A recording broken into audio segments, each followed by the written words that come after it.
Welcome to Identity Unboxed, where we provide mentorship and promote representation for Black professionals in the advancement of the Black community. We are seeking guidance from exceptional Black leaders, scholars, and professionals with expertise in their respective fields. We hope to foster a space that promotes authenticity, inclusivity, and restoration for our listeners while exploring the intersection of our personal and professional lives. This project is a culmination of our lived experiences as young Black professionals to transform our life trajectories, to overcome adversity and reach triumph. Our intention is to inspire you on your path to discovering your purpose.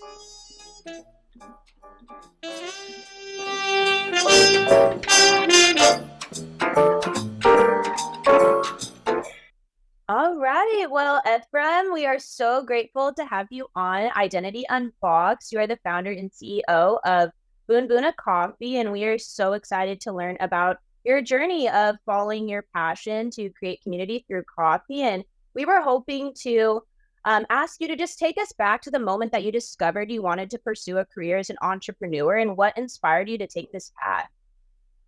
Yeah, so for me, I had a career in corporate finance, and about 2008, the financial crisis started, and I was fortunate to have a job, but I was working really, really hard. And by 2010, so 2 years out into it, I was pretty much at burned out just stage, and I was still in my 20s. And so I was like, you know what, I need to take a break. And I quit my job and I traveled for 6 months to Europe and to Africa. And in that time, I didn't have any kind of expectations for what I would do or really what the goal was. It was honestly to wake up every morning and be like, what do I feel like doing? And it was great. But I spent 3 months, the majority of my trip, in Eritrea, which is where my family is from. And so I got to kind of see coffee in two different lens. One was the traditional approach of coffee consumption that happens in East Africa. And then the second one being kind of more the contemporary way that we're familiar with it. And growing up here in Seattle, I was very familiar with it. But in Eritrea, especially the capital city, Asmera, it was colonized by the Italians. And they left a lot of remnants of that colonial rule, cafes and such. And so, just walking through the city, you find tons of cafes, and the approach was different. One was like the cafes were more of a hub, a community space for community to just gather. And so there was that component, and the drinks, the macchiatos, cappuccinos, were delicious. And so I thought about it. I was like, I'd love to do something in coffee, but be intentional about it. And that's when the ideas started to float in my head about, going into coffee. And then I returned at the end of 2011 to start actually working on a game plan for it. Oh, that's great. Could you share a little bit about your transition from the corporate finance world and maybe combating some doubts that you might have had as you kind of went into this new, journey of not really knowing what you were going to do exactly? Yeah, I mean, the corporate finance piece was definitely something that I hated at first, and then started to grow to love, not love, I probably wouldn't say love, but enjoy, appreciate, right? Yeah. Because I did love a good challenge. And so for me, a good challenge was like, just figuring out different financial problem, different math problem, different approach to getting to results and analyzing things different ways. And so I really enjoyed that. It was also the means by which I could afford to get into coffee. And even then, like, it wasn't like I was making a lot of money. It was just, it was taking care of the things that I needed to be able to make it happen, life wise. And so by the time I got to, so 2011, we started it. By 2018, I was pretty much ready at that point. So it was 7 years of just like continuing on with finance to get to the place where I could finally then open up the cafe and roastery. And I would say that the finance continued on, and even after I opened up our brick and mortar location, in 2019 for about another 3 or 4 months. So I Wow. was still doing my full-time job basically, while working on this, crazy dream about getting into coffee. So I would say that, like there's a healthy balance of kind of what I would say is for me of like being able to take care of my responsibilities of like, hey, I gotta, you know, pay for my apartment, I gotta pay for food, Hmm. I gotta take care of those things. At the same time, I've got this crazy dream about like getting into coffee, and I'm gonna have to invest in it, or I'm gonna have to,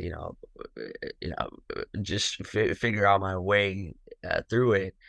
And so it it it was a it was a kind of trying to be practical, but also a dreamer about, realistic, but also a dreamer about things, and so mirroring the two. And so that's really what got me to the point of opening up. Yeah. Wow, that's so great. Thank you so much for sharing that. I think it's so important for people to hear that even when you were still building this dream that you had to kind of work that full-time job simultaneously and balancing all those priorities, but you still had that end goal in mind. So I think that's great for people to know if you're on the cusp to keep pushing forward. Oh, without a doubt. Without a doubt. Absolutely. And it's really inspiring. It seems like, we're unraveling a theme on our podcast where like so many, successful folk go into industries that, know are unfulfilling, but it's kind of like they need that way, that base so that they're able to live out their dreams and fulfill their dreams. And so thank you so much, for being an example in our community of, what that looks like, and how to make your dreams come true. And even if it seems crazy or impossible at the time, there's always a way to make it work if you believe in yourself. And switching gears to our next question, the name behind your business holds significance. Can you share a bit about the story behind this name and how it influenced you to found Boon Buna? Yeah, definitely. So the words bun or buna is how we say coffee in East Africa. And so, and there's hundreds of languages in East Africa. And so, but majority in East Africa would probably use the bun or buna to say coffee. And the word coffee itself comes from a region in Ethiopia called Kaffa, which is the birthplace of coffee. And so, bun buna coffee is really just saying coffee, coffee, coffee, but also gives an opportunity for me to tell that history, where coffee originates from, the history behind coffee. And that was the reason for us to go deeper into it, where we were going to source from, how we were going to do it, uh, what kind of uh, what kind of experiences do we want to provide inside of our cafe spaces. All of it kind of started around that name, and so it held a huge price. Sharing that history behind, the business name of Boom Buna. And you shared a little bit about how coffee was colonized. And I guess, what do you believe is the significance of sharing the history behind coffee, particularly the traditional coffee ceremony that is practiced in the Ethiopian and Eritrean communities? On that first part about kind of the colonial impact, I say that across Africa, there's a lot of that, right? I mean, of course, the most precious commodity being humans and the, enslavement of Africans, and moving them throughout the world was the first piece, that had greatest impact, right? There's nothing much more painful and much more of an impact than its people. Um, but then, you go to things like the history of, coffee, but also like, I mean, look at vanilla, right? Vanilla, you can buy ice cream and it says French vanilla, but vanilla doesn't grow in France. It only grows in Madagascar is where it started Mm-hmm. growing at first. And because it was colonized by France, the use of French vanilla came to be, but it's truly Madagascar vanilla. And I think that historical kind of like uh rewriting that happens, it, it needs to be rewritten again, and from it's typically from a different lens. It's from those who are from that place who can properly tell that story, and obviously don't have the marketing dollars to be able to rebrand something from French vanilla to Madagascar vanilla. But once you understand the history, then it becomes something like, okay, all right, now I know where to get my vanilla from and where it's actually coming from. Um, Another place would be then simply even, yeah, like coffee, where, um, you know, the history of coffee, a lot of it, even today, you still see a lot of marketing, which obviously influences people, and understanding, and gives gives it tries to take away from the impact of what Africa has done historically, to others. And uh, I wanted to put that power back in, especially in something like coffee, and so it's kind of the the desire is to retell that story, with that kind of more real lens as to kind of how it actually happened, versus where we hear the words of like cappuccino and macchiato, and attribute coffee to Italy a lot more so than to Mhm. Ethiopia, and that doesn't make sense, or to even Turkey to an extent. Uh, Not that, they didn't have their role or play a significant part in it, but it's not as significant as where it all started from. And it's not as significant as the length of time that it's been consumed and enjoyed in a particular way, for reasons in East Africa. And so there's many other instances where this has happened, and I think that getting to retell that story it was super important to me. That's so powerful, truly, because I love that point you just made because I didn't even connect that dot just to my day-to-day life, and it kind of is reminding me how it's the little things that we overlook that program us since we're young, like not knowing the history behind coffee and where it actually originates from in vanilla. But you go to the store and you see French vanilla, and that puts an image in your mind, and we don't realize that all of these things that we enjoy, a lot of what we enjoy in America has this like rewritten connotation with whiteness, in a way that's kind of like brainwashed us to forget our own greatness. And so I really appreciate that, out in the community, you're being very intentional about your business, and like, even down to the name, like, no, we're going to get to the source. Like, and so thank you for that. Yeah, no, my pleasure, my pleasure. Yeah, I completely echo everything Brad said. When it comes to being able to control your narrative and share your history, I think that's so important, especially, just thinking about in the context of coffee, people often attribute, to Starbucks in Europe, like you said, Italy, and they don't inquire beyond what they've been told. So I think it's really special that you're able to do that and have that platform. Yeah, no, no, definitely. It it's it's what I enjoy the most. It's what I enjoy doing this for sure. That's amazing.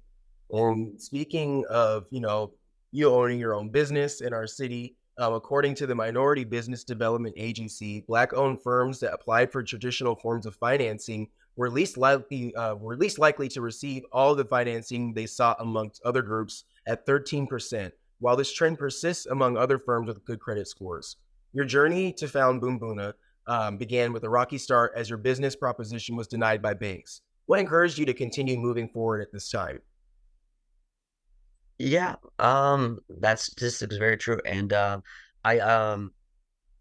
honestly, I was, you know, I I was just that passionate about this approach, about coffee, and about doing it the way that I wanted to do it.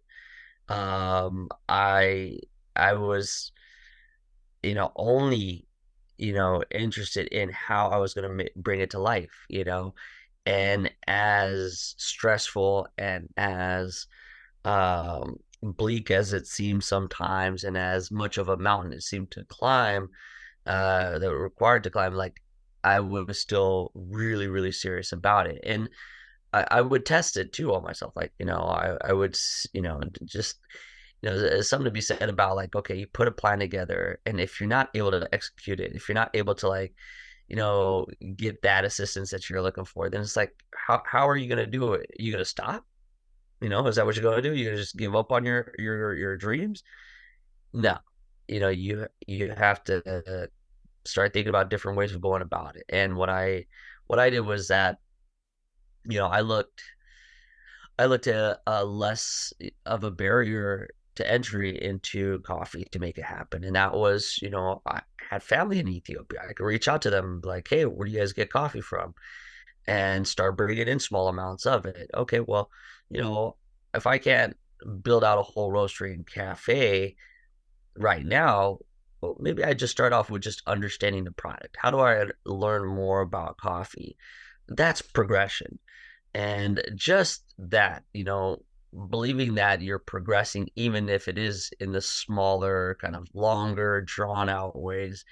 It might not be the goal, it might not be the place that you had wanted to be at, but if you continue with it, you'll make it. And 7 years was a long time for me to just keep building and working on it, before anything materialized. And I mean, my friends, they'd be like, you're still talking about this coffee thing, and a lot of them very supportive. My family was very supportive of it, even if I was just talking about it. They saw that, I was, playing with it. I was going to events where there was coffee happening, and you know, um, just traveling for it, investing my time, investing my energy, investing resources into it.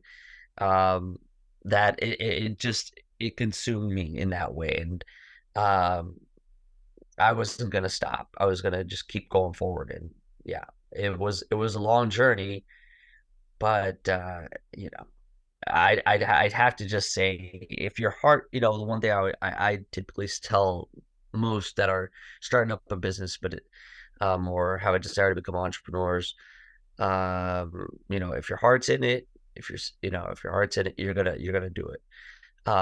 Nothing's gonna sway you one way or the other. And I always likened it to as when I was a student, there'd be classes that I really struggled in.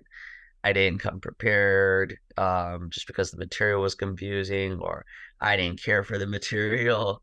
And I would, try cramming for the test, and I'd get to the test and be like, why am I even taking this class? Like, just this feeling like, what was the point of this? But then it completely flips itself when it's something that I do enjoy. Oh, it's that class that, I've already read the material. I'm ahead of it, and oh, I'm having conversation with the professor, about the material, and trying to understand why they may have, you know, added into the curriculum because I think it's so worthwhile, and da da da. Like, you get super excited about it, and the results show, because you do much better. And I found that entrepreneurship is the exact same. And it's about, if you're passionate about it, if you're serious about it, the hard times, the good times, are you going to stick with it? Um, and and then you just have to be relentless. You just gotta continue to persist through it. Wow, yeah, it's really powerful to hear, that incremental progress that you were making. And I remember when we had spoken previously, you had shared a bit about when you got resourceful at the beginning, and you started reaching out to, people back at home in Eritrea.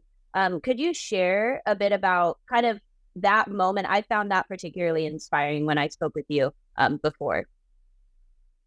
Yeah, very fortunate to have family in Ethiopia and in Eritrea and such, and so be able to reach out to them and just ask a simple question like, "Hey, like, where do you guys get coffee from?" And the first place I was directed towards was like the Sadama Co-op, and just started reaching out to them. Also, locally, started realizing that there's resources nearby where you can kind of get more information on green coffee, where to source it, how to get it, how does the system work, all of those things. You just start opening more and more, kind of layers of the onion and understanding how it all works. And really, that's kind of how it all came to be. It was all like just any kind of information about like, yeah, how do we get green coffee here? Like, how does that happen? Um, all of that. You're looking for all answers. And that's really how it goes. And until you get to where you're trying to get to. And so that was the initial part. And then I started playing with coffee at home, just roasting small amounts of it. And then within that, I kind of call my R&D period, um, research and development. But by the time about 2013, you know, my family knew that I was really serious about coffee, and they also saw that I had good green coffee, which is what we want for our coffee ceremony. We want to roast our own coffee. So the traditional coffee ceremony, um, it was basically it's the whole entire process of going from green coffee to roasting your coffee to grinding your coffee, putting it in a clay pot called a jeba now, adding water, brewing it, and then serving it. This process takes anywhere from an hour to 5 hours, whatever. It's about really just enjoying your time with the guests and the folks that are with you. And so if I was to bring roasted coffee to my family, to my mom, she'd probably be like, what is this? This is useless, and almost offended too, because she wants to roast her own coffee. And because I was playing with green coffee, it became the place where, they were like, hey, let me get your green coffee. Because the stuff that I'm buying at the, local mom and pop East African grocery store, it's inconsistent, the quality's not there, so on and so forth. And so I kind of became the plug for my family. And so from that point, them you're usually having it with other guests, and so other folks are finding out about it. And so I started getting asked for the green coffee that I was bringing, and over the course of about 4 years, basically, I started packaging it, putting it into different grocery stores, those same mom and pop grocery stores, and then I started taking it to LA, the Bay, Atlanta, Toronto, Vancouver, and such to sell green coffee. And that was really the start of it. And by 2016, we started roasting coffee. 2016 it was both grain and roasted, and then 2018 to 2019 is when we opened up the roastery and cafe. But that's kind of how I progressively kind of like went from just asking the questions, to then playing with coffee, getting familiar with it, to becoming something that became an opportunity, to being aware of like, okay, there's a need. All right, well, let me satisfy that need. And then it kind of just progressed in that form.